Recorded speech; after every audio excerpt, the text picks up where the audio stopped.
Syria's foreign ministry demanded Turkey immediately withdraw its troops Saturday, calling their presence in northwestern Syria a flagrant aggression. Turkish troops entered Idlib province Thursday night in an attempt to enforce a so-called de-escalation zone that Ankara said was agreed to at the Astana summit with Russia, Iran and Turkey in the Kazakhstan capital in May. But the Syrian government slammed Turkey's incursion and rejected the claim that Turkish troops in Syria could be construed to be in line with the Astana agreement.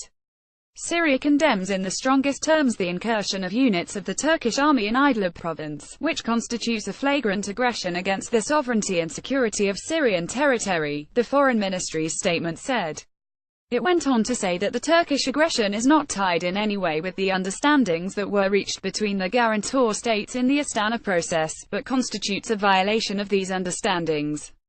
An unnamed source at Syria's foreign ministry said, the Turkish regime must abide by what was agreed in Astana. The Turkish military set up observation posts inside Syria. Turkey's military said Friday it had begun activities to establish observation posts on October 12, days after its troops began a reconnaissance mission in Idlib. Friday, Turkey's Hurriyet Daily reported more than 100 Turkish soldiers, including special forces, and 30 armored vehicles, had entered Idlib. Beyond government control, another Turkish convoy reportedly entered on Saturday, according to the Syrian Observatory for Human Rights, a UK-based monitoring organization.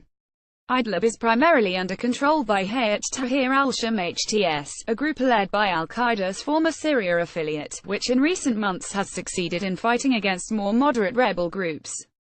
Turkish President Recep Tayyip Erdogan said his troops had entered Syria with the Free Syrian Army, the name Ankara uses for rebels seeking to topple Syrian President Bashar al-Assad.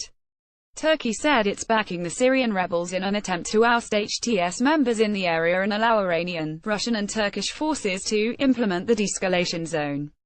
The Idlib de-escalation zone is one of 4 agreed to in Astana and the last one to be implemented. Idlib remains one of the few major areas in Syria still beyond the government's control.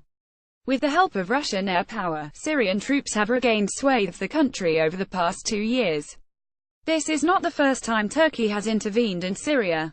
Last year it launched Operation Euphrates Shield, targeting the Islamic State militants and Kurdish fighters. Syria's descent into a brutal war began in March 2011 with anti-government demonstrations.